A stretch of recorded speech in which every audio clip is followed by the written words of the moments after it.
We are. All right. So welcome everybody. I'm going to call this meeting to order of the Historic Preservation Committee for Burlington, North Carolina. Today is September 14th. It is 7:06. Due to the COVID pandemic, this meeting is being held via Zoom. If you need to speak, or if you're, I think it's a panelist, raise your hand to be addressed. I think that's right. And am I missing anything else with that? I think you're good. If anybody's having any technical issues, they can reach me at 336-380-7064. All right, so get myself organized here. All right, so first item is to approve the minutes from August. And if I can make myself from I think we'll do August. a roll call first, if you don't mind. Yeah, that's true. Okay. Yeah. Sorry. So I'll do the roll call quickly. Chairman James Eulis. Here. Vice Chair Brian Pennington. Here. Okay, Christina Meinking. Here. Wendy Geis. I'm here. And Russ Vanderpass. Russ Here. I'm here. Okay. We also, I just wanted to put on the record that we also had a request for excused absences by 2 members, Lori and Josh. So if you want to act on those separately.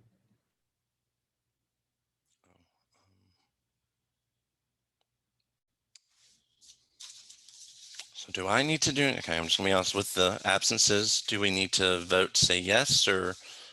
No, I would just have a motion to accept the excused absences. Okay. Oh, okay. All right. So I make a motion to excuse the absence of Lori Bryan and Josh Adkins. Do I have a second? Say, okay. All right. All in favor, say aye. Aye. Okay. They are excused. Great. Thank you so much. Now you can go on to the minutes. Okay, sorry. All right. So first item is to approve the minutes for August 10th. Did everybody get a chance to look over them?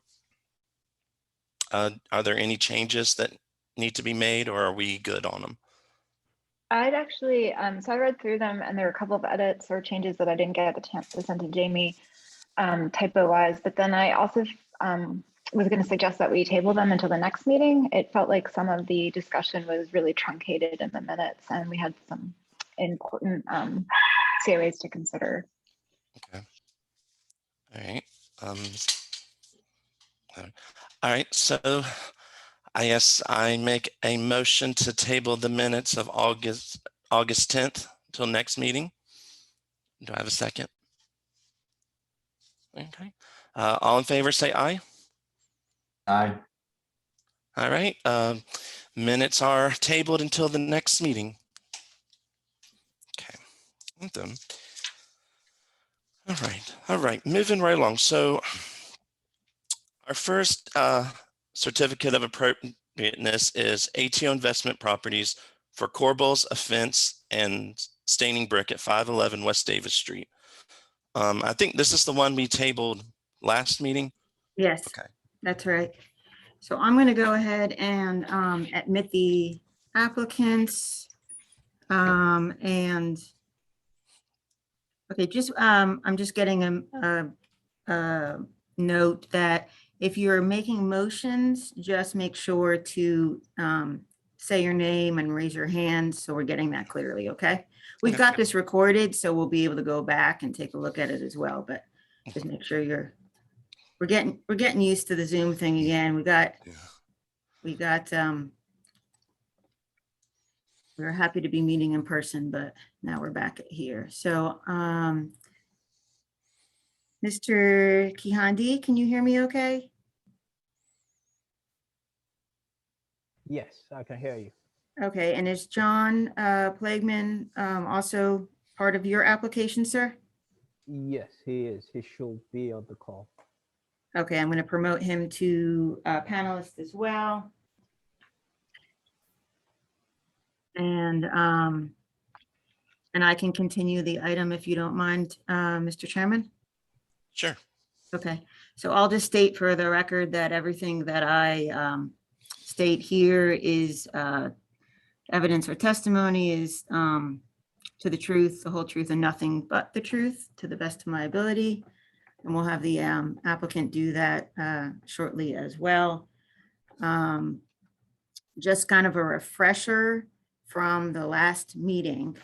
Let me just pull up the screen.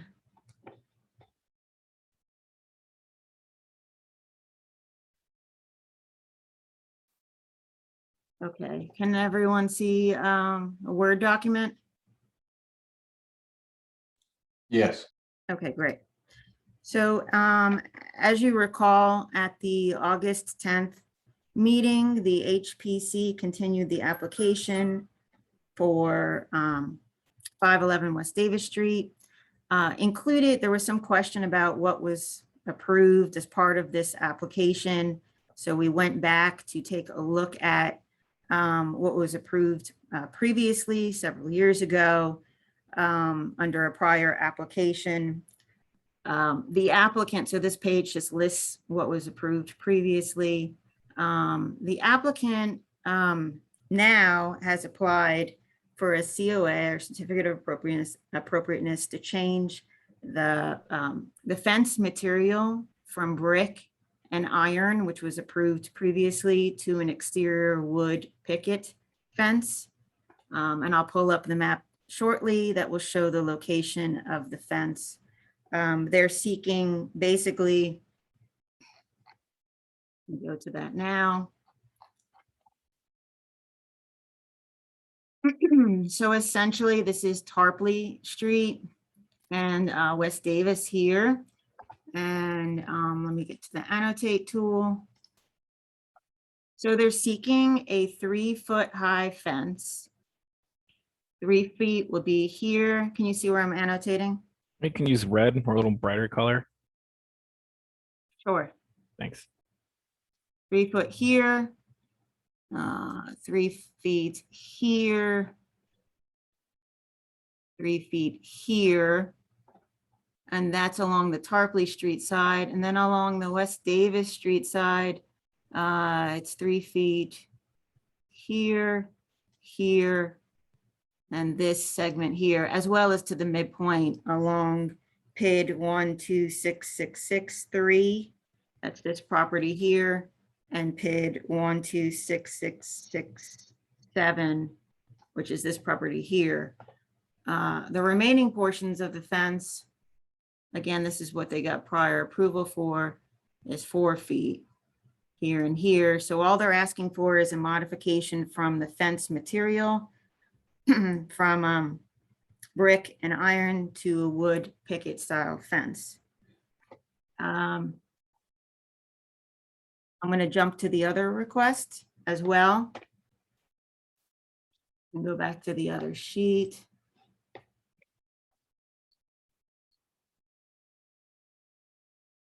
And this is a description of like what the fence would look like as well. This is included in your packet. The applicant is also seeking to lime wash or whitewash, and they can explain the difference, the exterior of the facade and install corbels at the top of the building, similar to that detail.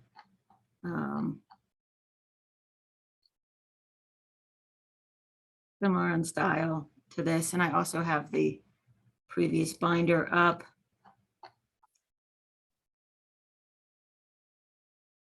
So this is just a refresher of what they were looking for. That's the corbel right there. At the request of the HPC from the last meeting, planning staff consulted with Mitch Wilds. He's from the State Historic Preservation Commission regarding the proposed changes specifically to the whitewash or lime wash and also the corbels. And Mr. Wilds advised that the changes that are proposed to the building would not meet the Secretary of Interior standards. He provided that the alterations would change the character of the building. The building has distinct features along with the color coding of the brick. The proposed changes are not in keeping with the city's guidelines, which prohibit painting. And the corbels would change the appearance of the building to a degree that he indicated would be inappropriate. So at this point, staff has revised its recommendation to compared to the last meeting and reviewed the standards and guidelines to recommend approval for the fence, but denial for the lime wash and the corbels. And I've provided the revised findings of fact to the HPC, and I also have them up on the screen. Mr. Kihandi and his professional is also present for the meeting. So I would like to see you have your hand raised, Mr. Plaisman. We'll call on you shortly. So at this point, I'd like to invite Mr. Kihandi and his applicant to present any evidence or additional information on the application. I'll unmute you both, but before you testify, I'd like to also just make sure that you get sworn. So Mr. Kihandi, am I pronouncing that right? Candy. I'm sorry? It's pronounced Candy. Candy. Yes. Kende. Okay. Feel free to correct me. It's hard to hear on the computer, so bear with me. No problem. So, and what is your last name? Olajide. Olajide. Yes. Okay, Mr. Olajide, do you swear and affirm that the testimony or evidence that you're providing is the truth, the whole truth, and nothing but the truth to the best of your ability? I do. Okay. And I guess we can also have Mr. Clegman also sworn as well. So, sir, do you swear and affirm that the testimony evidence that you're going to be providing is the truth, the whole truth, and nothing but the truth to the best of your ability? I do. Okay. Feel free to take it away, gentlemen. All right. Well, Kende, is it okay if I start? Yes, it is. Great. First of all, thank you for your time and considering these three enhancements to the building. Appreciate the approval on the fence. Well, not approval, but recommendation on the fence. Question on the corbels. We have always been under the impression from the city and the historical commission that the current state of the building is intrusive, visually intrusive. When my client was looking at the building, we met with quite a few people, and the recommendation that they gave us was to tear it down. We saw the historic value in it and wanted to restore it and put it back into a useful structure for the city and for the community. Our opinion is, this is an opinion, is that the corbels takes away from the intrusive nature of the building and brings it more in line with the historical nature of this part of Burlington, which in the 20s and 30s, this was the place to be. Corbels are found on many structures in Burlington, and we don't think that historically that it takes it away, but enhances it. I understand that is an opinion of ours and not a statement of fact. Just like I like green and you like red. I wanted to give a little information on the lime washing that we're proposing to do. For just a quick show of hands, because I can see all the panel members. How many of you have driven by the building recently and seen it? Have any of you noticed the two different colored bricks on those corners and on the chimney? We're just trying to make a more uniform look to the building and make it fit in with the community a little better, make it look less repaired and more in whole and intact. We chose limewashing because it's a historical way to treat brick. It's not a paint and it's not a whitewash. It is using natural ingredients to penetrate the brick and to preserve the brick. Plantations from the 1700s used limewashing techniques, and some of the ruins today that you find on some of these structures, the lime washed brick is still perfectly intact. So our notion is to spend a little extra money lime washing it and bring the building kind of in a holistic nature to the community, instead of it looking like two different kinds of brick, like it was repaired at one time. So that's kind of our take. Kende, I don't know if you want to add to that or. No, I mean, that's, you really summarized it very well. I mean, the gentleman that was I think it was the director of planning before Ms. Lawson came on board, he recommended tearing down, just tear down the building. And we fought to make sure that we didn't want to tear the building down. We wanted to restore it. And it's a little bit, I mean, to be kind of pushed around and, you know, being rejected, even though we made sure that this building wasn't torn down, it's leaving a bad taste in our mouths. But other than what John has said, that's it. I mean, in essence, that's what we're trying to do. Thank you. Yeah, thank you. I've also, you know, the HPC and the agenda packet includes the materials that you submitted along with some of the pictures. I'll be happy to pull that up if you want to go through them at all. You mean for us to go through them, or? Well, yeah, what was submitted as part of your, you know, we had asked for some additional information that you submitted. Sure. If you want to pull that up, that'd be great. Can you see, I think this starts with the picket fence. I can. Do you want me to start with the picket fence? But whatever you're happy to describe and help, you know. Yeah, I think what you're looking at right there is a great representation of the kind of change in the fencing that we're looking to do. If you go up Tarpley from the property, you'll see quite a bit of that fence. And if you go up and down Davis on the backyards of homes, you'll see that kind of fence as well. So we think it's a natural fit between properties. And the other thing that we've seen when you travel through properties on Davis Street is no fence at all, and really just abrupt landscape changes and things like that. So we think that the fence would add a historically accurate and kind of paying homage to the community. So again, I appreciate the recommendation on that.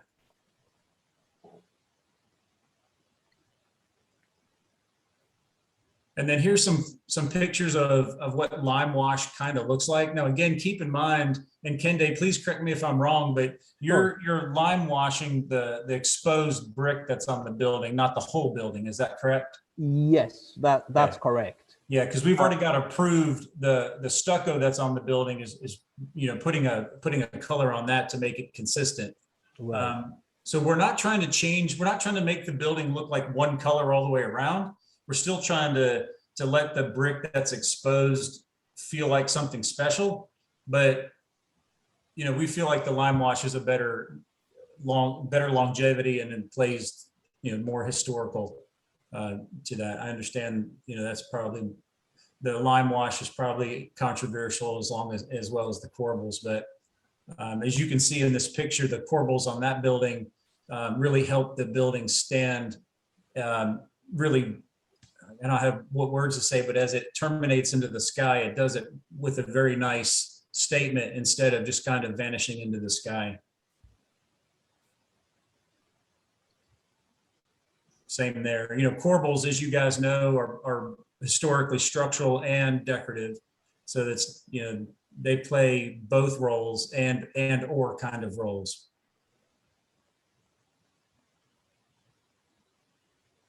And if you wanted to go to the packet that we submitted originally, where the corbels were tabled, you can kind of see the coloring and it's the one that has the 3D rendering on it. I don't know if you have that handy, Jamie. Mm-hmm.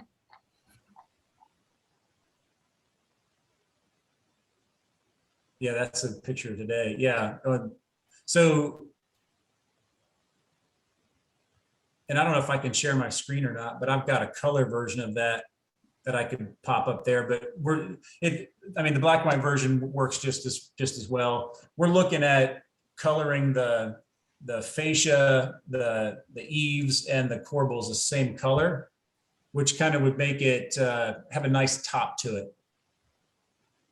Kind of like you would see in a residential home where they've got a asphalt roof and that kind of thing, where it kind of terminates in with a little bit of a darker statement. And as you can see by that rendering, that the notion of having the brick be uniform all the way up is achieved by the lime washing technique.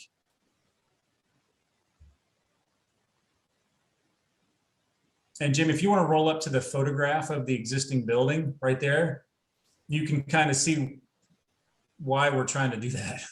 Right. It would be different if it was like the same tonality of brick, but to have that grayish brown brick and that bright red brick together, I scratch my head as to why are, you know, was it a repair down the road or you know, I don't know.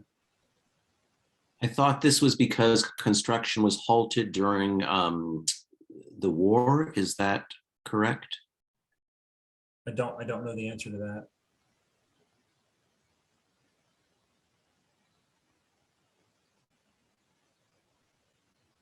That's been my understanding of the origins of the two tones of brick.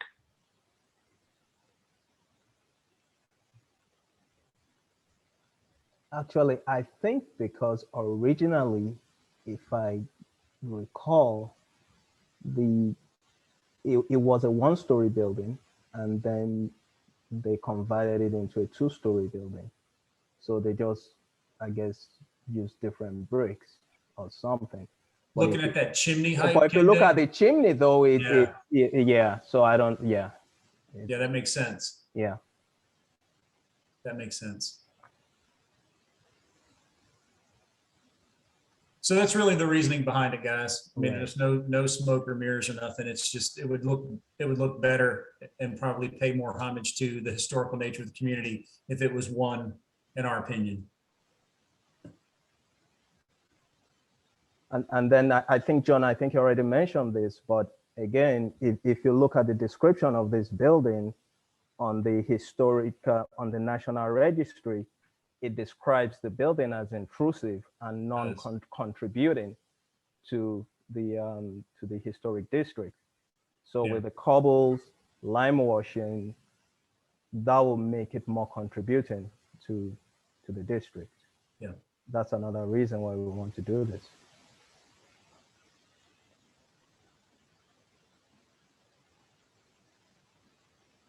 Any other comments, gentlemen, on the applicant? No, I'm good. So I have a question. So if you look at those two different color bricks there, and then try to help me imagine what that brick would look like if it had been lime washed. So it would be in the similar kind of tone as the like the main panels between the brick. Like I'm pointing and I'm just sorry. Like you guys can see what I'm doing. He can actually, I'm sorry, let me interrupt. Jamie, can he actually share his screen if he has a colored rendering? You allow share screen access for Sure. Mr. Plegman? Thank you. Yep. Would that allow me to Mm-hmm. like move my mouse and Yep. stuff? You can share your screen and Okay. show any pictures that you've got. All right, let me do that. Share my screen. Where is my screen? There's my screen. Okay, can you guys see that picture? Yes. Yes. Okay, so all the brick that you see would be lime washed the same color, including the the brick that's at the patios and the skirting around the building. And it would be a similar color to the main body of the building, but it would probably be lighter in color.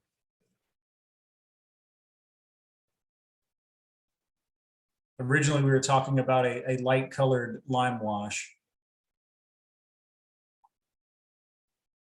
And then let me see if I can pull this up. Yeah, actually, this picture, John, is a very good description of what the brick will look like. What I've got up right here, Ken? Yes, what you've got Yeah. up, because the walls will be, the name of that color is elephant ears. Yep. And then the brick will be lime wash. So it's going to be, all the brick will be one tone of lime wash, and then the walls will be elephant ears paint. Yep. And then the roof line, as John described, will be black. Tricorn black is the actual name of the color. Yeah, tricorn black with the cobble. So I mean, it's really going to look fantastic. And what we had promised the mayor and the city council when we were getting in the process of getting this project approved was they were not going to be disappointed with what we did. The city is going to be proud. Everybody is going to be happy with what we've done. I mean, I think it'll be way much better than, I mean, this building was vacant for over 2 years. Yeah. And again, the recommendation when we started this process was tear the building down, and we fought not to tear it down because we wanted to restore it and give it some, make it inclusive, not intrusive. That's right. Make it contributing. Yep. A quick question for you though on this rendering. So this rendering, it makes it look like the facade, the portion that's not brick is sort of like a taupe brown color, which it's currently not. No, it's currently not, but it's going to be this color right here. So you're also seeking approval to paint the rest of the outside? We've That already has got that already been approval. We've Pardon already me? got that approval. Okay, so that rendering is, I'll go back to the approval document in a second, but Yeah, that rendering is meant to show what it's supposed to look like with the painting. That's and correct. Okay, Yeah, and so the only difference that you'll see between the finished product and what we've got, if you don't approve what we're doing, is there will be no corbels. And this brick would be red and grayish brown. and do you have any photos of other buildings that this treatment has been applied to? It doesn't necessarily have to be in Burlington, but just to get an idea of what, you know, to me, that looks very, very white. Not, you know, almost like it's painted. Is that you have anything that shows kind of like what it would look like on a building in I real think- application? Kende, in the photographs that you sent before, is that a lime wash process or is that an actual just paint process? That picture was actually the cobbles I was showing in those Gotcha. pictures, not the line, not the color of the brick. Let me see if I can pull something up. You want me to switch back to your application? No, I'm going to pull it up on a separate screen and see if I can find it.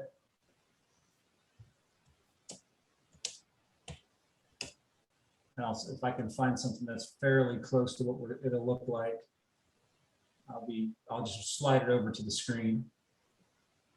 Mhm. And while you're doing that, I'll just mention to the chair and the rest of the HPC that we haven't received any calls or emails on this application as well. I'm just downloading it. Give me a second, guys. I got to download it before I can open it, apparently.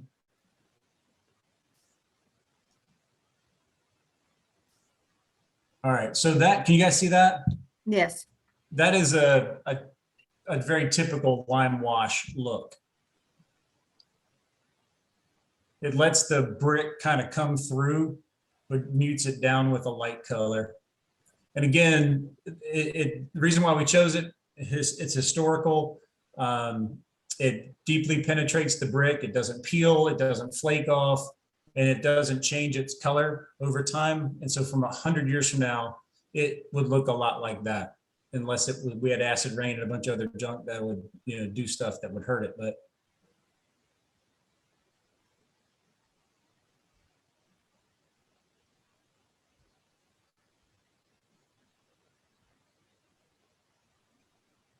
see if I can find any others for you.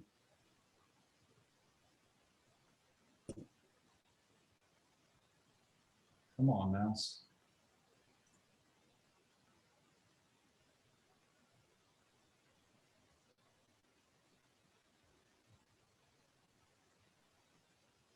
Are you attempting to pull something else up? Yeah, I'm looking to trying to pull something else up.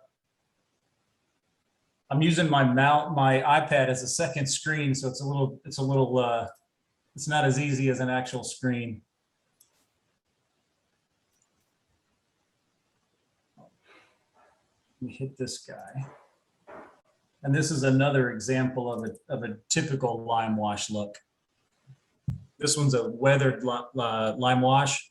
So you could make it weathered looking, or you could make it look more uniform like the other one.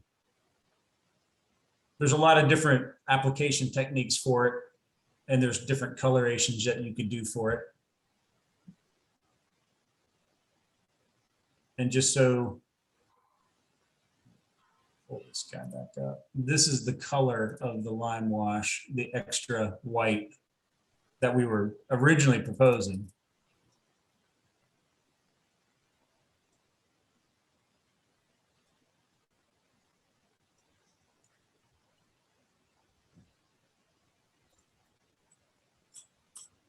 There we go. And that would go along with it would be like a lime wash version of the trim and things like that that are on the building.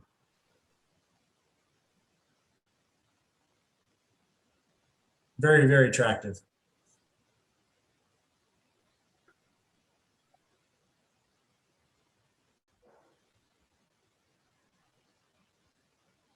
Anything else, gentlemen, that you want to add in your application? No, I think John has pretty much covered it. You know, all we're trying to do is to deliver something the whole city will be very proud of, and a building that will be contributing to the historic district and not an intrusive building. I want a building, like, as I always say this, I said it in my presentation to the city council and the mayor as well. I never want to take my mom to a property I can't, I'm not going to be proud of. And because if I do, she's going to scold me and pull my ears. So anything I invest in, anything I develop, it has to be 101%. And that's exactly what we're trying to do with this. With the brick, two tones, one looking red, one looking grayish, it looks like an incomplete building. It looks like something that wasn't properly thought out. But if you guys can do us the honor of approving this, I think you will all be very proud of what comes out. And I can't overemphasize it, it will be contributing, and this building will no longer be an intrusive building to the historic district. Thank you very much. Yeah, thank you.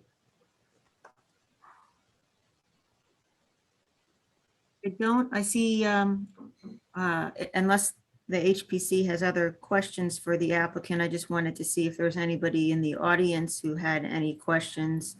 I see Mayor Valtutis, and I'll ask if he's got any questions for the applicant, or if so, if you could raise your hand, sir. I don't see anybody else, and we haven't received any calls.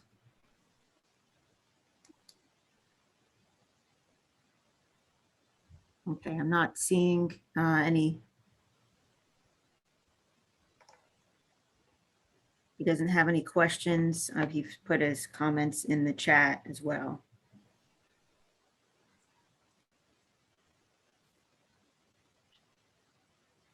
James, you are muted in the event that you want to have any All right. questions or. I'm, I mean, I'm good. I'm glad it's getting taken care of, and I'm hoping that we can put this one to rest. Um,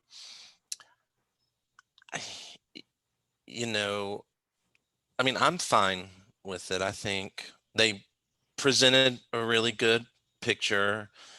Um, so I'm fine with it. Now, I don't know what the other commission members, if they want to, any last minute suggestions or comments. I mean, the one comment I would make is probably what you're saying is that, I mean, there's no doubt that that two-tone brick is not pretty, right? I mean, I'm trying to imagine the building, if you make all the other improvements and you do the stucco and you fix everything else and then you still got this two-tone brick, it's gonna detract from the attractiveness of the building. There's no doubt about that, in my mind anyway.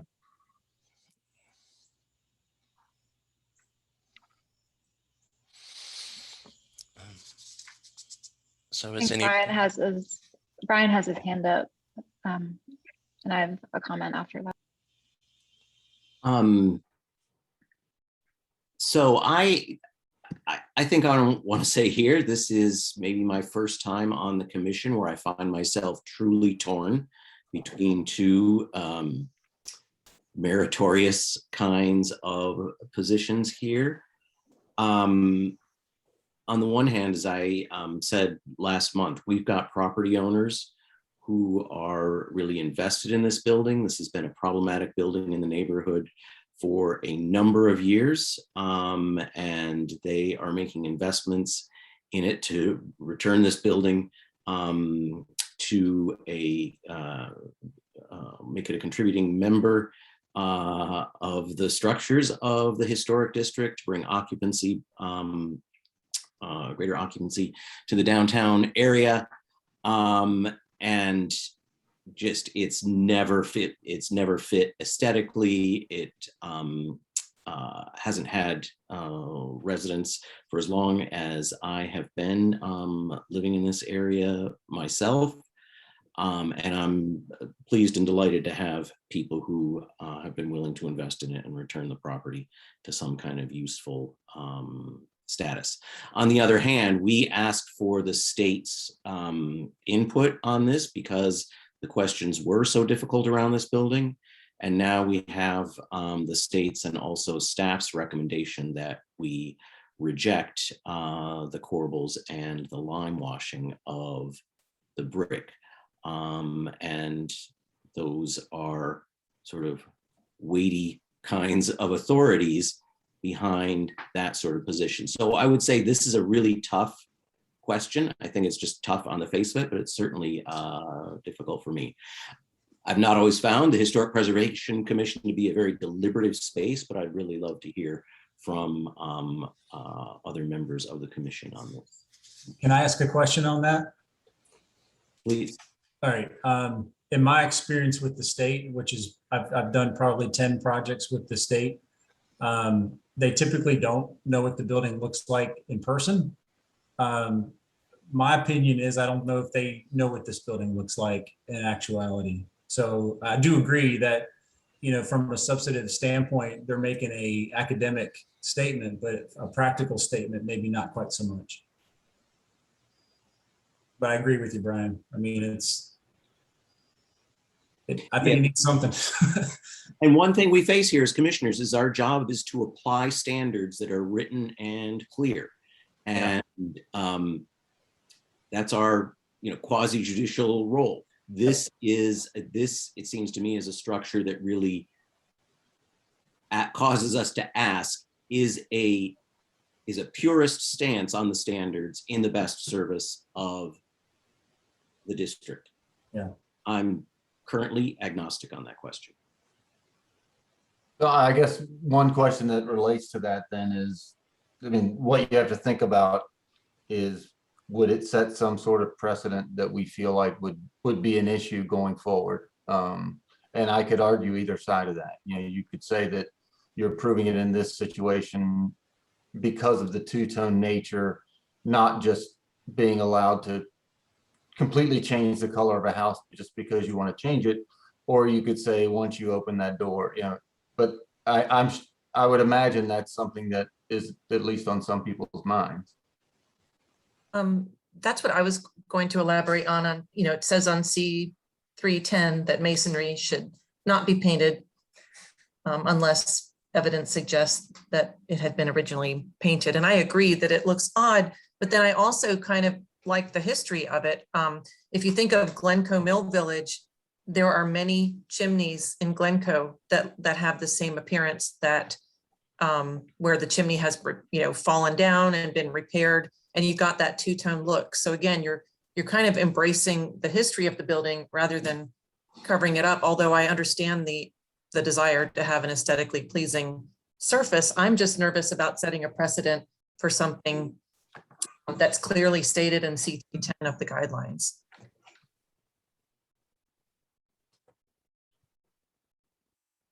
I think I share my fellow commissioners'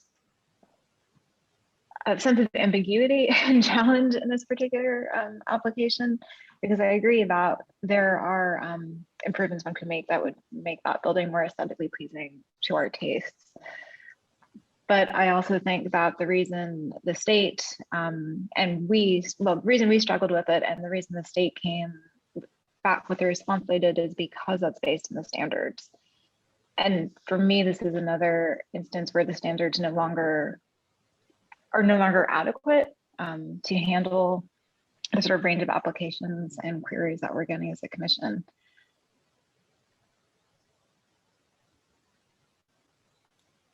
So I just wanted to add, I wanted to hear from the commission members before I chimed in, and I didn't want to jump in anybody's toes, but just to, you know, address Wendy and I think others' concerns regarding the precedents that something would set. Obviously, this is a quasi-judicial matter, so each case that you hear, every evidence that you hear from applicants, they're all, you know, reviewed on its own merit. So each case would stand on its own. You know, obviously somebody may point to something that somebody else has gotten approval for, but you know, that is your task with looking at each application on its own at that time.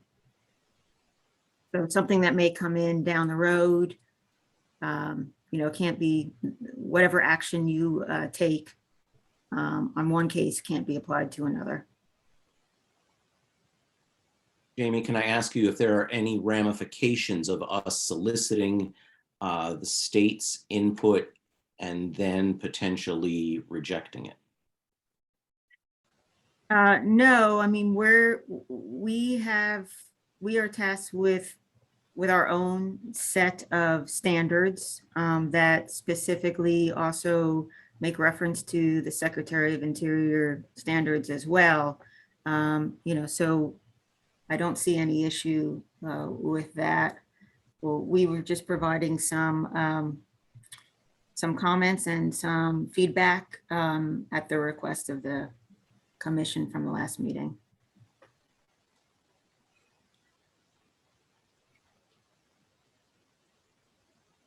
So I guess, are we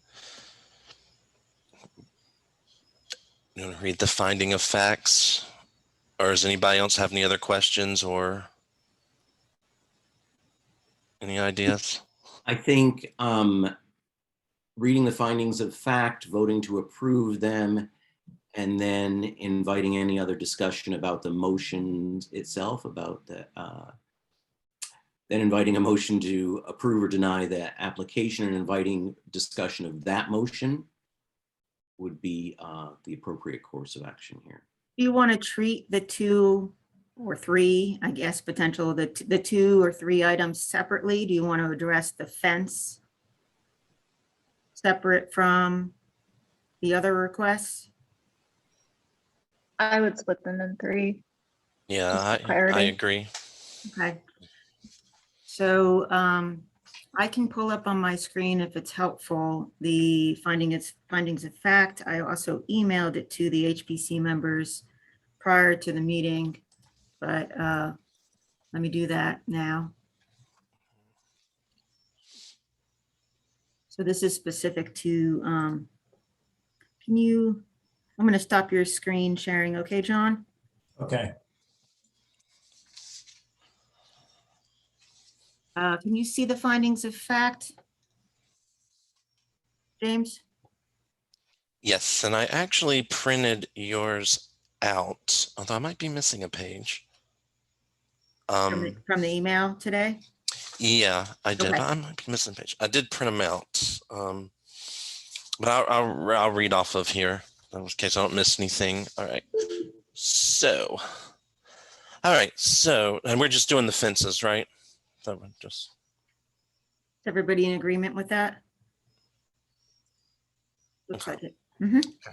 all right. So findings of facts, B11-1, fences in front yards are discouraged. Retaining walls constructed of stone or brick should be retained and encouraged.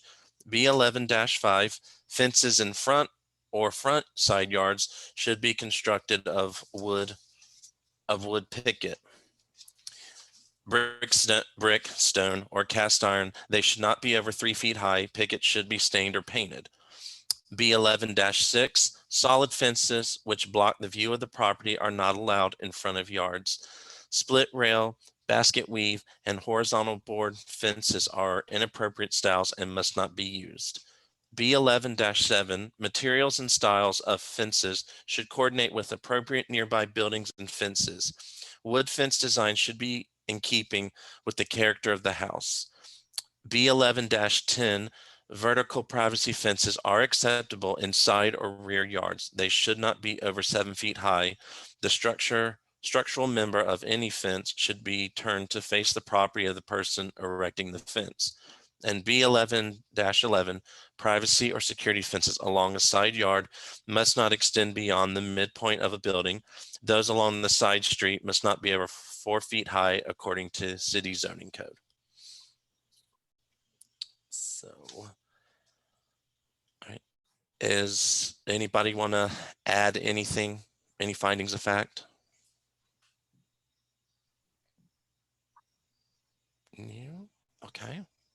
No? Nobody? Okay. All right. So then I need a motion to approve the findings of fact. So Okay. moved, Christina. Okay. Second. Second, Brian. Okay. All in favor, raise your hands. Say aye. Okay. Findings of fact are approved. Now I'm just going to ask this because I'm probably lost. We're going to now do on the fence as we've discussed it, or do we need to discuss the fence? I'm kind of. I just had one quick question about the fence, if that's where we are. I think in we are process. right, Okay. Jamie? I want to check. Yeah. Okay. So the changes now that portion of the fence that's facing Davis, that's more than beyond the midpoint of the building itself is down to 3 feet. That's what I think was on the sketch, but I wanted to. Over to that screen, just so we're all on the same page. So the only portions that are 4 feet are here and here where the midpoints are. That answer Thank your you. question? Mhm. Thank you. Okay, everything else is 3 feet. All right. Are there any more questions on the fence, or any other commission members want to have an input, or are we all good? Okay. So then notice I make a motion to approve the fencing. Second. Okay. All in favor, raise your hands. Let's do a roll call for these, Sure. if you don't mind. Yeah, no problem. Okay, let's see. James Eulis, Yes. Brian Pennington, Yes. Russ Vandermas Peeler, Yes. Christina Meinking, Yes. and Wendy Geis. Yes.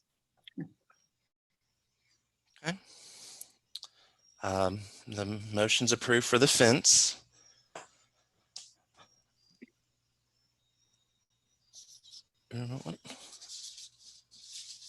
All right, so now help me out here. So we did the fence. Was that all we were doing on that? I'm lost today. I'm sorry. That's okay. You're gonna also need to act on the other two applications or the requests, the Corbels and the Limewash, and I'll pull up the findings of fact for those as well. Okay. Yeah. Do you want to act on those separately?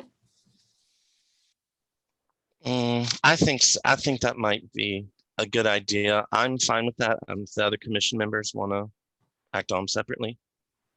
I see. No. Okay. So I guess we can start with the Corbels. All right. So I can't use C1-1 original architectural details should be retained if structurally feasible. Original exterior features such as cornices, brackets, railings, shutters, siding, window architraves, and doorway pediments are essential part of a building's character and should not be removed. C1-2 deteriorated architectural features should be repaired or restored rather than replaced. If replacement is necessary, the new material should match the material being replaced in composition, design, color, texture, or other visual qualities. C1-3 architectural components and details that are not appropriate to the historic character of the structure should not be added. The owner should never try to make a building look older than it is by using details belonging to a previous period. C1-4 architectural components such as Patience? there we go. Sorry. Soffits and columns should not be replaced or covered by materials such as plywood, vinyl, and aluminum that would not have been used nor have been available in the original construction.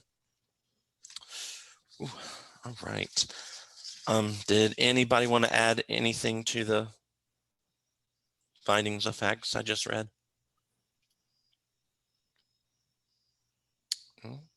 Should we read in what we got from the state? They did not provide any additional findings of fact.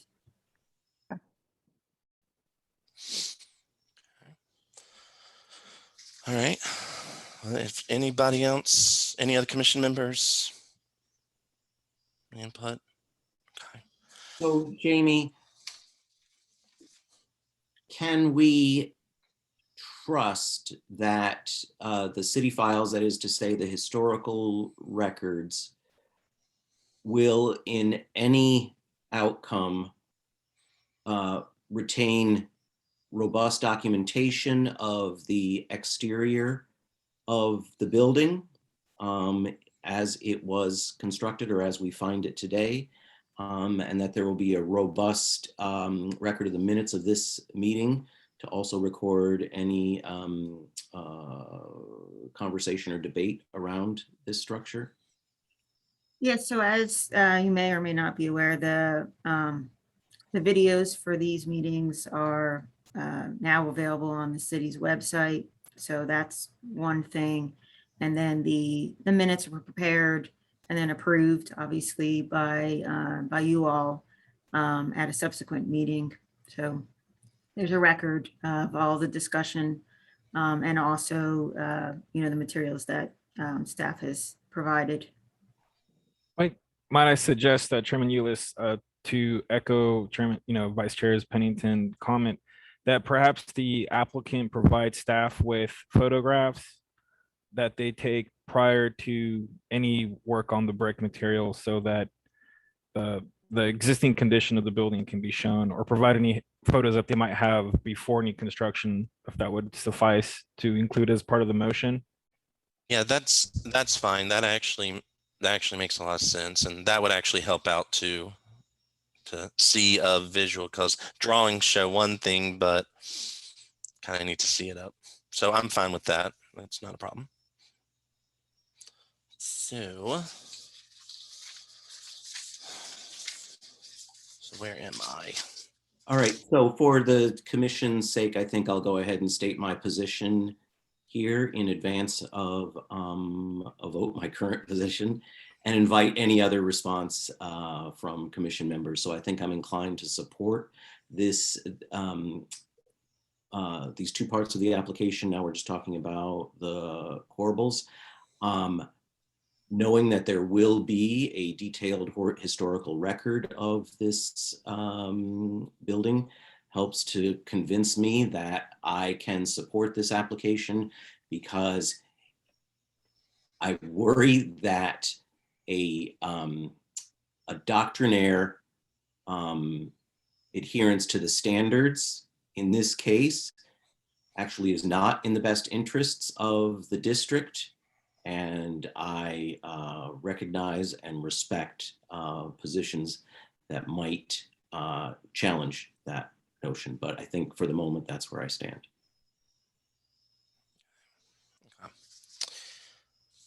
All right. Brian, was that for both the corbels and the lime wash, or just the corbels?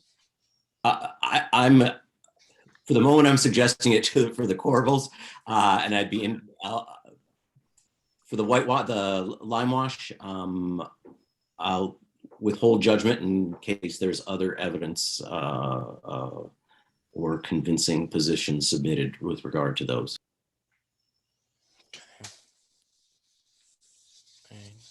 Anybody else?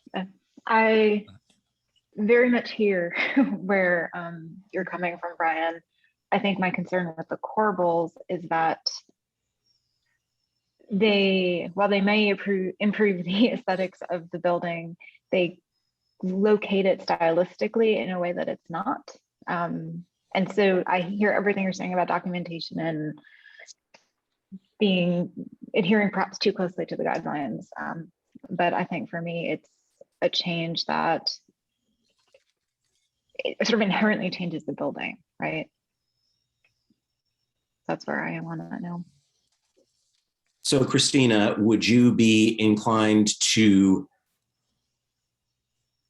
support lime washing at this point? So we're considering these two requests separately. They kind of go together in a certain way because they're both challenging the a kind of maybe a slavish, a doctrinaire adherence to the standards. I'm also inclined to disagree about the lime washing.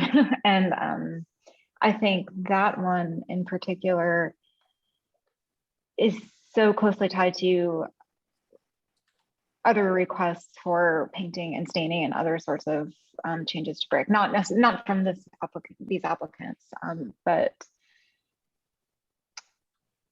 and again, hearing what Jamie has said about precedent is helpful, but I feel like we're shifting a little bit too far away if we were to move forward with lime washing or approving lime washing. Again, based also on what the state has said, based on the state Secretary of the Interior standards.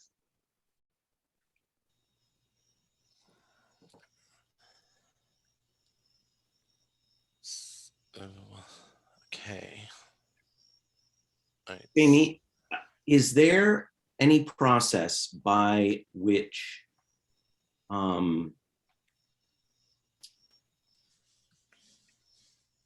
residents of Burlington or other entities can challenge, contest, or appeal Historic Preservation Commission decisions? I'll take a look at the UDO to see. Let's see here. I think applicants can appeal. Applicants can appeal. The appeal would go to the Board of Adjustment. So there's that. I'm just struggling to get to our UDO. It's hidden under something here. So just bear with me for 1 second. I'm going to stop sharing my screen to see if I can get to it quicker. So is your question whether or not a member of the public could appeal a decision? It's something like that. One of the things so I think the fact that you don't have any input from the public about this application is meaningful. And I think one of the things I'm interested in there is that there were no voices registering strong or any opposition to this outside of people participating in this conversation. I'm looking at under our procedures, under certificate of appropriateness 2.4 of the UDO, under appeal. This is page 2-25. And the only thing that I'm seeing is appeal of a decision shall be reviewed and decided by the Board of Adjustment. And the state may appeal a decision of the HPC to the North Carolina Historic Commission. But I'm not seeing anything in terms of, who could file that appeal. That'd be maybe more of a legal decision or a legal question. Okay, but that's helpful. Thank you. Conrad, I don't know if you have anything else to add about that. From my understanding of a Board of Adjustment appeal, someone would have to have standing. So it would be the applicant or the property owner.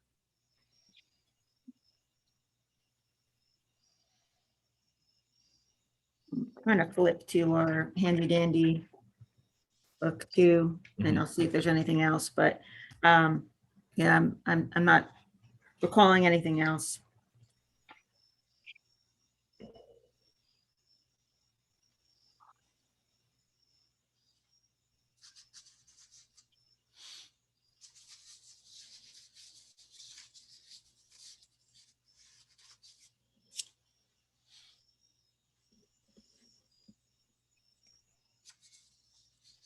So on the spot, I don't have anything else to add regarding it. No, what you said here is helpful to me.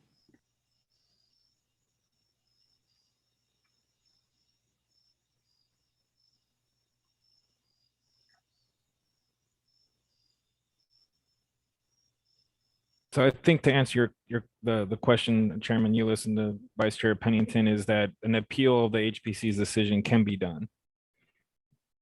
Mhm.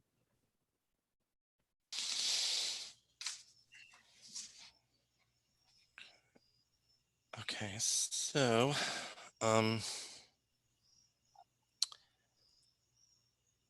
so I've already read the findings of fact. So okay.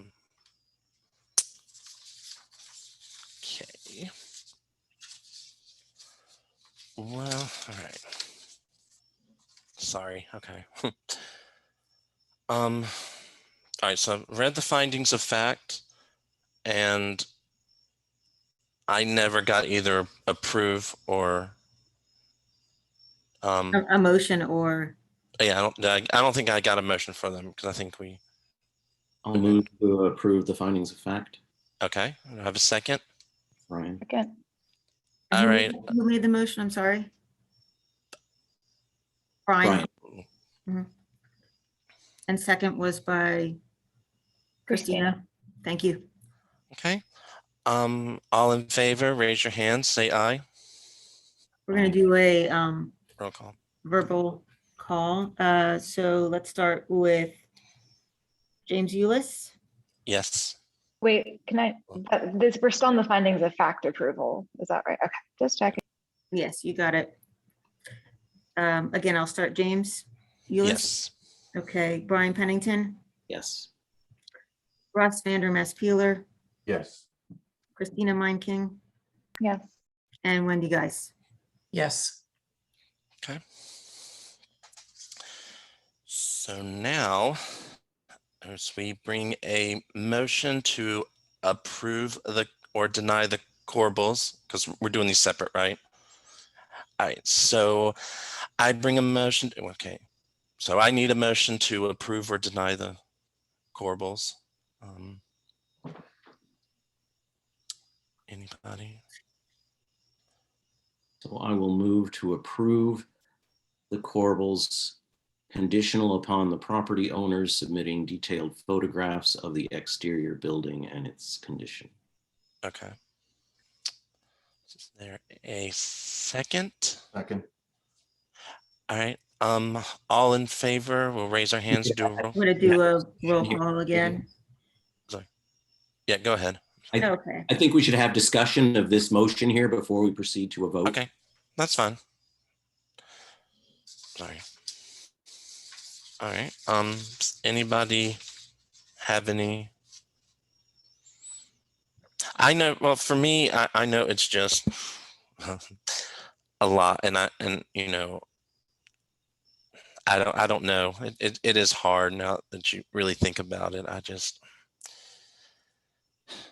I mean, we've heard from the state, but I think if we could get some visuals, I think that, I know for me, I like visuals, so that would actually help.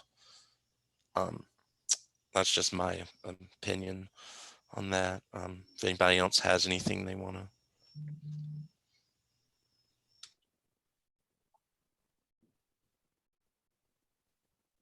I'm just uncomfortable with adding corbels to a circa 1930s building where corbels, I don't believe, were typically used in construction. I could be wrong on that, but and I know, you know, of course, with the findings of fact that making something appear in a way that it has never historically been. I understand the aesthetic, you know, wanting it to fit in better, but it doesn't fit the era of the building or the style of the building, in my opinion. Okay. Does anybody else want to chime in or?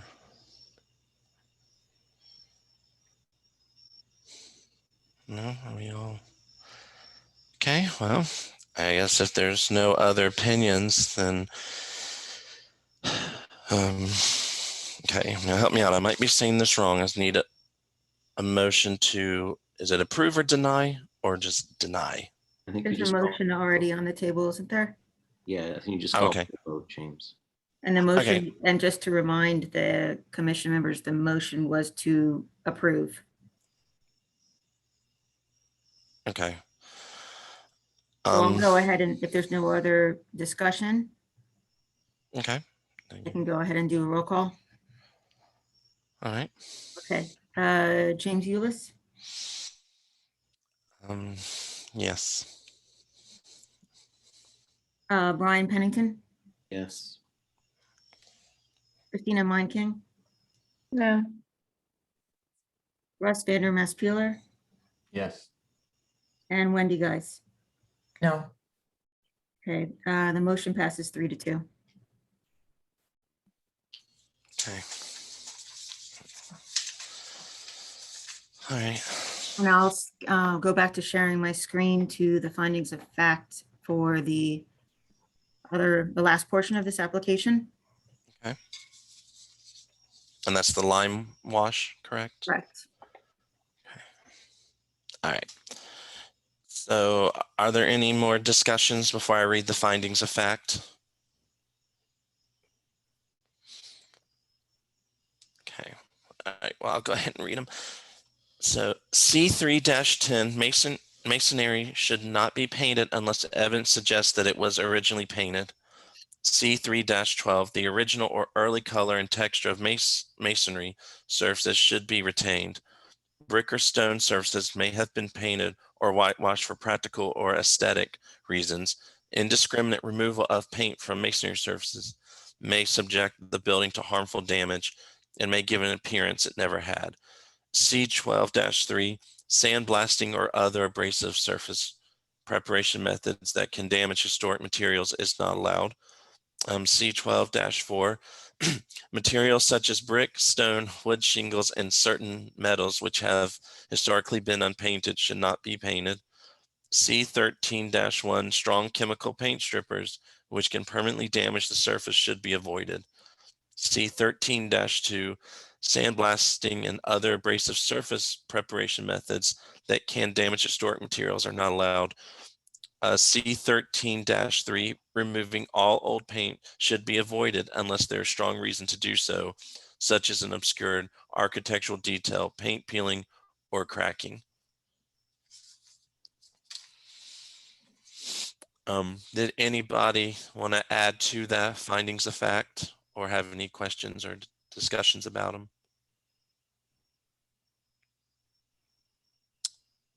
Okay. No. All right. So I make a motion to approve the findings of fact. Second, Okay. We'll do a roll call vote. Mm-hmm. Okay. James Eulis, Yes. Brian Pennington, Yes. Russ Vandermest Peeler, yes. Christina Meinking, Yes. and Wendy Geis. Yes. Okay. Findings of fact are approved. So now, I guess are there any more discussions on the line washing before are we all pretty, are we all good about it? What we want to?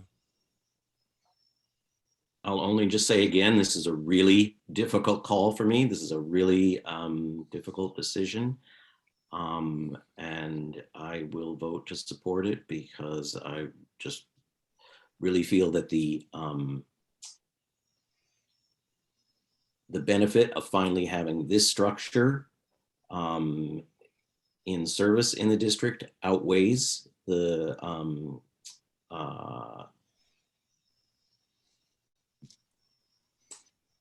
the sort of effects of changing the historical character of the building. This is not the only problematic structure that we have in this neighborhood about which we might have to make similar kinds of decisions. And yeah, I'm just voting like what I think is in the best interests of the district and the downtown area of Burlington overall. Okay. All right. Anybody else? Any other commission members want a final speak now? Forever hold your peace. Anybody? Okay. All right. So then I make a motion to approve the lime washing.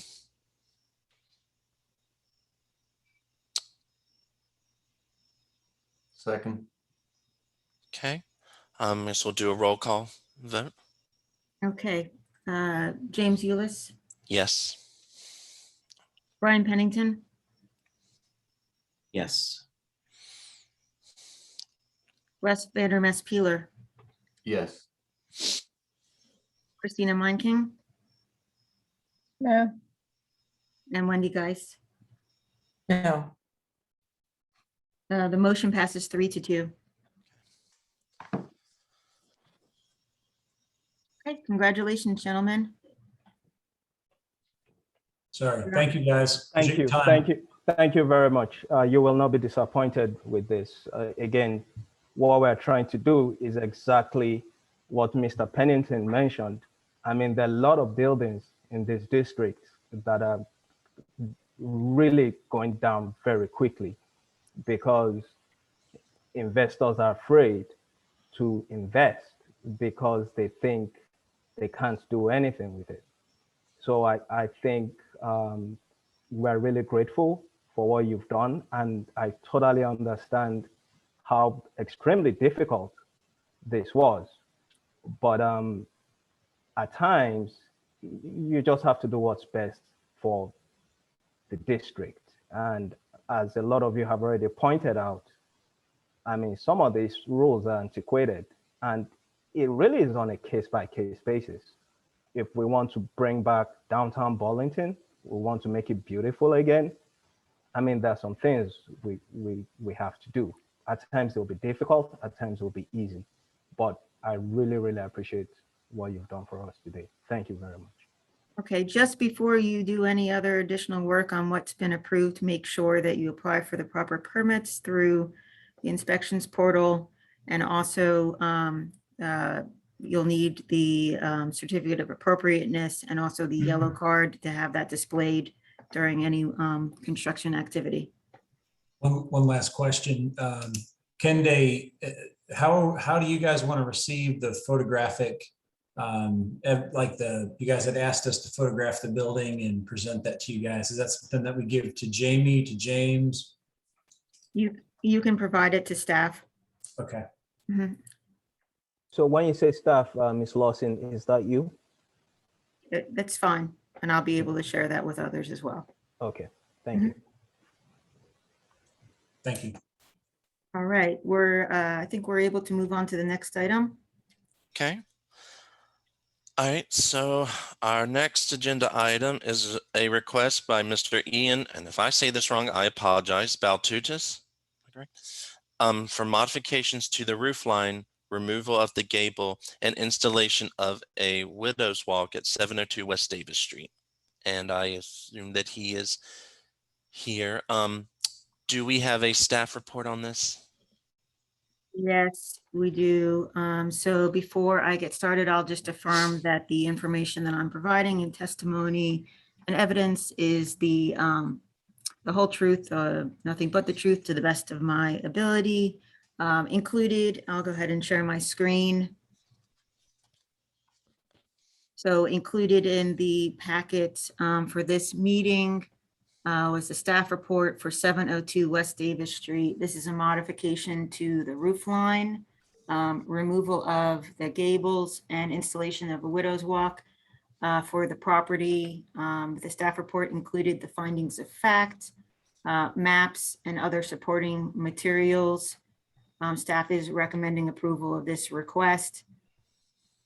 Mayor Baltutis is also on the call and able to also testify. I'm going to swear him in as well. Okay, and I forgot to mention, are there any conflicts of interest with this? Okay. Hey, Mayor Baltutis, do you affirm that the testimony and information that you're providing is the truth, whole truth, and nothing but the truth, to the best of your ability? I do. Okay, great. I'm gonna move towards the pictures and the written description in your application. So feel free to elaborate on anything, and I'll be happy to switch around if you need me to. Sure. Do you want me to just kind of go through it? Sure. Yeah. So I've been in the house here, the E.L. Morgan house, since July 2018. Purchased it, and I've done a couple historic homes. The previous ones have been up in Minnesota. So I love kind of the archaeological process of digging up what the original features were on the house, and then doing my best to restore those when possible. And so as I've been working on the house, it came to be more and more clear that there was originally some type of flat roof section, possibly known as a widow's walk, on the top of the house. And there's a photo.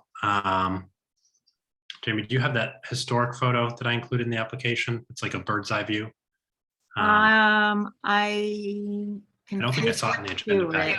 Yep. Either way, if you the photos of the house presently, you can, if you scroll up, show that there is a protrusion at the top of the house. And actually, when we did the historic home tour with Preservation Burlington a couple of years ago, one of the sons of the Moore family actually came by. The Moores owned the house in the 80s. And he talked about how his dad had put that gable on after there'd been some water leakage through that flat portion of the roof. There's still a scuttle hatch in the attic, and there's still a giant wooden ladder up to that scuttle hatch. And so all indicates that there was at some point a flat access area on top. There's a bird's eye view that I had included from probably the 1950s that shows some type of parapet wall up there on top of the house that is at least 2 feet, maybe more tall. And it shows some of the original chimneys and kind of how it was spaced. And so it does match that footprint there. And so my goal is I'm going to be doing some roof work anyway. We've got some water leakage through the asphalt shingles, and so they're going to be replaced with an appropriate color that will actually match the original slate roof in color of kind of a deep gray, blue, green. And so in doing some of that work, there we go.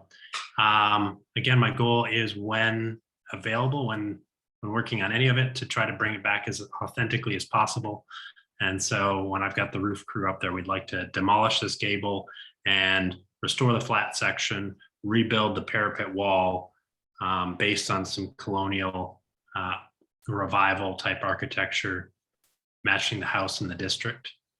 And then also put an EPDM membrane rather than the original metal roof, which has leaked previously, as to why the gable is there.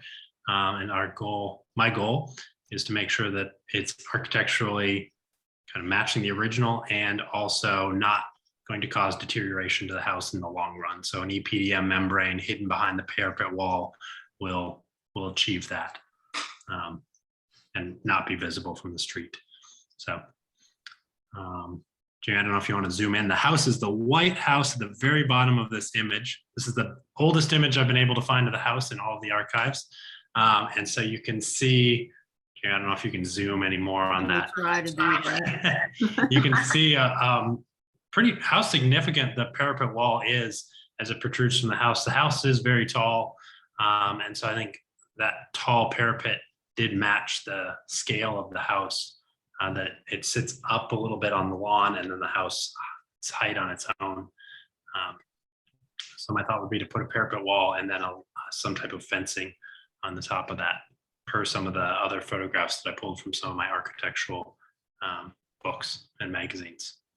And then the very last photo that I think I included in the minutes shows the current railing on the front porches of the house, which from some of my research, so there's just a couple examples of, obviously colonial doesn't match my house exactly, but again, you get that parapet and then a fence on top, and then scrolling down, there's some examples that they had of kind of colonial appropriate fencing.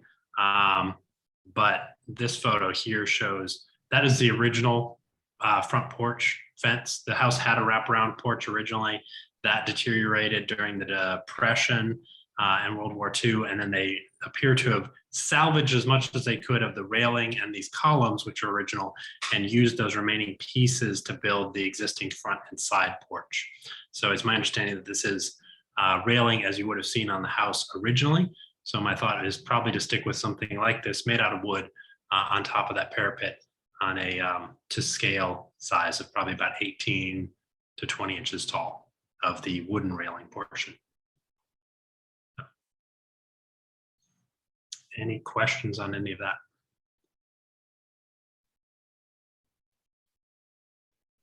So I'll just mention that there are no members of the public on the call, and staff has not received any inquiries regarding this application.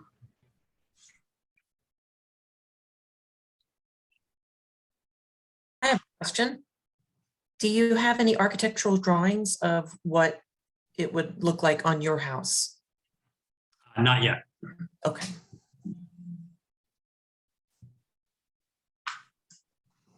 This is the picture that you provided that would be as similar. Yeah, that's one. There's a second one of a house. It might be the very last photo. There's one that's a little better, but there we go, at the very bottom there. So that's a much more significant railing on that. I think my house had a more significant parapet wall and then decorative ornamental railing on top of it. So my thought would be to do kind of a 50-50 split of about 18 inches of parapet and 18 inches of railing. I guess the picture above it also has a. Yeah, that's another one that shows. Maybe the more I zoom in, the more pixelated it gets, but that gives you an idea. Yeah. But it does provide kind of a nice crown on the top of the house. The flat gable, especially the way the gable is angled, with the gable ends not facing the street, kind of creates this weird frumpy hat on top of the house. So I'd like to remove that and really give it back its grandeur. All right, now is the fencing that you, if approved to put there, is that going to match what is in the picture that showed from the front porch? Are you going to try to match it to that style and color? Yeah, that's what I've been leaning to. I did a number of kind of efforts to dig through Architectural Digest materials and other references to find kind of the best photo I could, or the best materials related to my house, which is 1912, and what a widow's walk fence might have looked like. And a lot of them are significantly more ornamental, but they match the more ornamental style of the house. And so I think what's going to be best is to match that existing porch railing with the fairly simple cross handrail and then the vertical balusters. Okay, that's all I had. Thank you. And it would be white, just for any clarification. The house was originally white, white trim with a buttercream yellow or buttercup yellow paint. So our intention is to keep the trim and the railing up top white.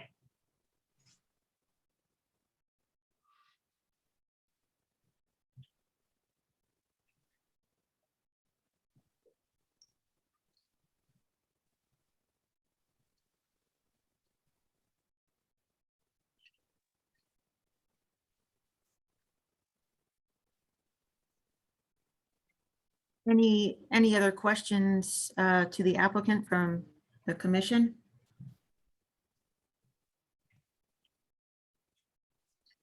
So included in the packet were the findings of fact for this one as well. I'll be happy to zoom in here. I think I got it. All right. So I guess if no other commission members have any questions, I will go ahead and read the findings of fact unless anything else that wants to be asked. I guess if I could add too, from looking around the district, it looks like there were probably about a half dozen houses in the neighborhood that had these types of widow's walks originally. Sadly, it looks like most of them have all been gabled over or demolished at some point. So again, my hope is to help restore some of that original look of the district with a crown type widow's walk. Okay. All right. Well, then I will go ahead and read the findings of fact. C5-1, original roof forms, pitches, rafter details, molding, trim, and soffit boards should be retained. C5-3, raising or lowering the roof pitch or removing original features such as dormers, turrets, balustrades, barge boards, quarter round, cornices, brackets, weather vanes, or lightning rods are not allowed. C5-4, features such as dormers or balustrades may be added if they are appropriate for the style of building. C5-5, deteriorated roof covering should be replaced with new materials that are compatible with the old in composition, size, texture, after reestablishing the structural stability of the roof. Replacement roof should be dark in color, white. Very light shingles are not acceptable. C1-1, original architectural details should be retained if structurally feasible. Original exterior features such as cornices, brackets, railings, shutters, siding, windows, architraves, and doorway pediments are an essential part of a building's character and should not be removed. C1-2, deteriorated architectural features should be repaired or restored rather than being replaced. If replacement is necessary, the new material should match the material being replaced in composition, design, color, texture, or other visual qualities. Did any other commission members want to add to the findings of fact or have any?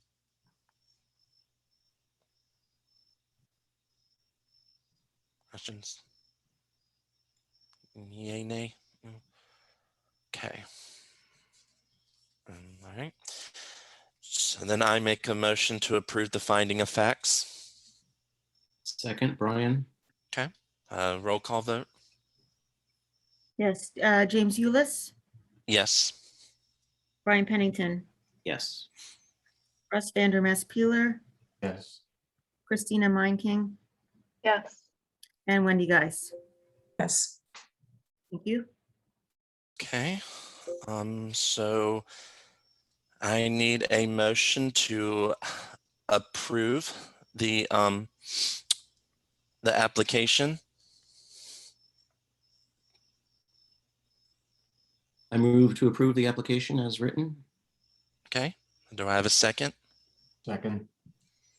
Okay, roll call vote. James Eulis, Yes.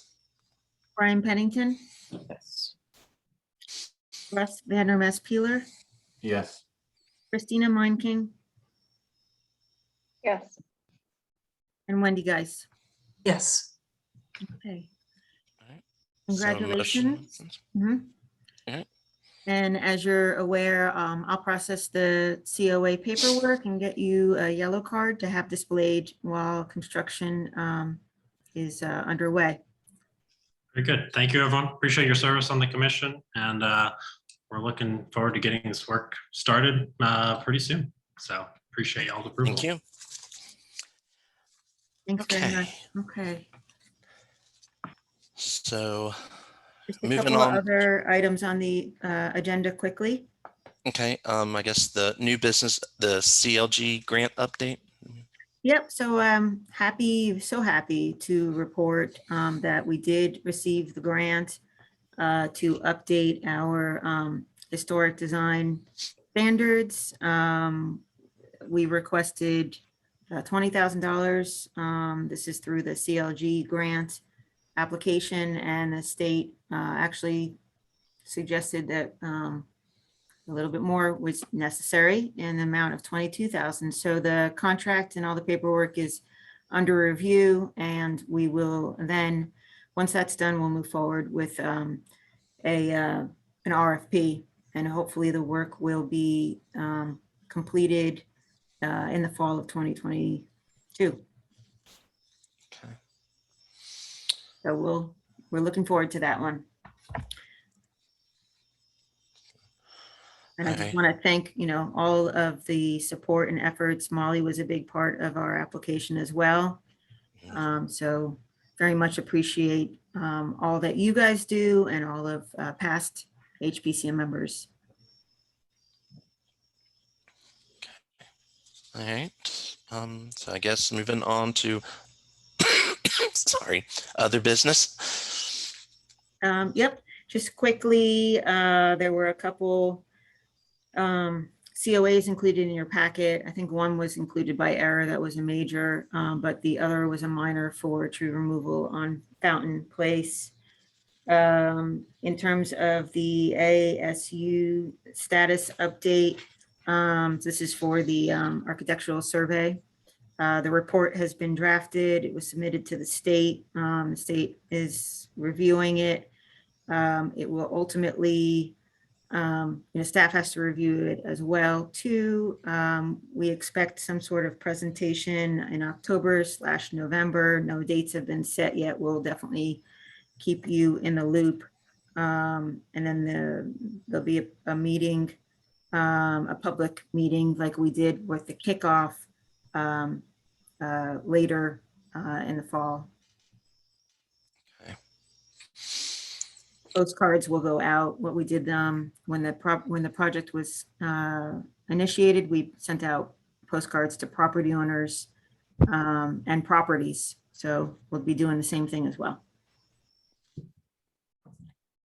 In terms of the CLG training, I forward you guys all correspondence that I get from Christy Brantley and others. So, just make sure to continue to participate in the ongoing training sessions to make sure that we're getting credits for your CLG eligibility. Sorry, you don't want to see my screen anymore? Last two items, and then I'll turn it over to you guys. So there was just a fence request. This is that 620 Fountain Place that I distributed an email regarding staining. It actually, let me share my screen. She actually wants to, I believe, paint it now gray-ish to be in context with, this is another fence in her neighborhood. So I have no issue with it, but I just, since we had the opportunity tonight, as opposed to me sending emails to all of you, I thought it was better to expedite this for her. So are you guys all okay if I approve that administratively? Okay. Thanks. The last item, so that recognition of Molly Whitlatch was postponed because the council meeting was canceled due to Labor Day. So it will actually be on September 21st.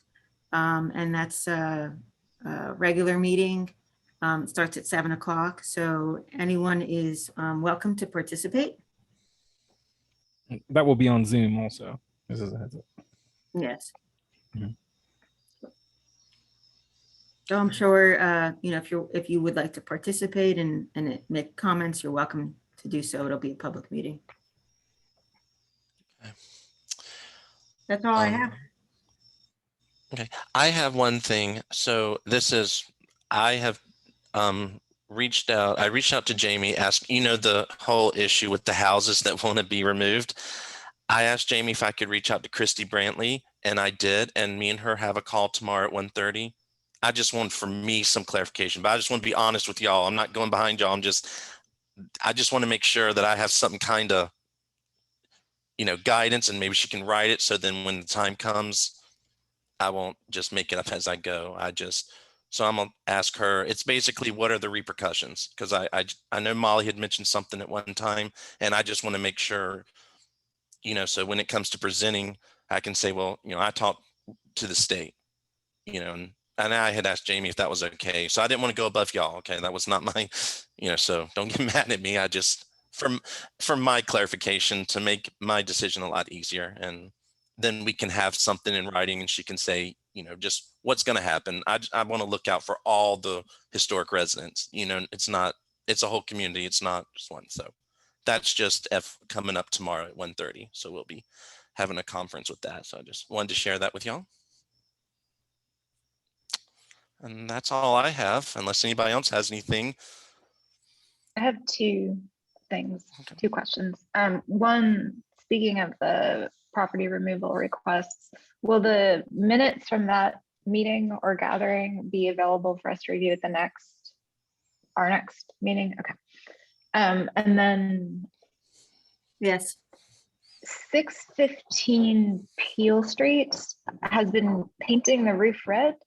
And I didn't have the chance to check the guidelines. I wasn't sure if that was something that they needed approval for or not. I think it's a metal roof. I'm not sure though.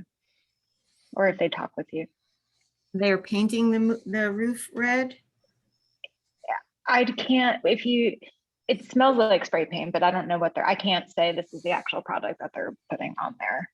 And it was The roof, 615. 615, yes. They started at the back part, moving towards the front, so you have to look to see it, but it just seemed like I hadn't seen something like that happen, so I wasn't sure if they'd reached out.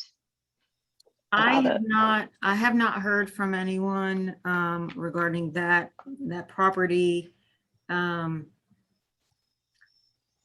They're not changing we'll drive by it and take a look and see what's happening and be able to better advise, but they're not changing the material. They're just changing the color, essentially. As far as I can tell, yes. Yeah. So, I'll take a look at it and we can get back to you guys on that. There's certain things that can be approved administratively, roof modifications to the roof that are of same material, same color. Those are approved administratively. You guys don't see those applications, but when we talk about change of roof line or change of appearance that's very visible, that might be something that's different.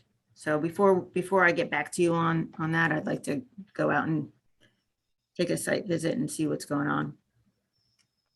Thank you. Mm-hmm. All right. Anybody else? Or are we all feeling good? Okay. Well, then I make a motion to adjourn. Do I have a second? Second. Okay, all approve? Aye. All right, meeting adjourned. Thank y'all. Hope y'all all have a great week. Thanks, See you guys. next Take care. month. Thanks, everybody. Have a good one.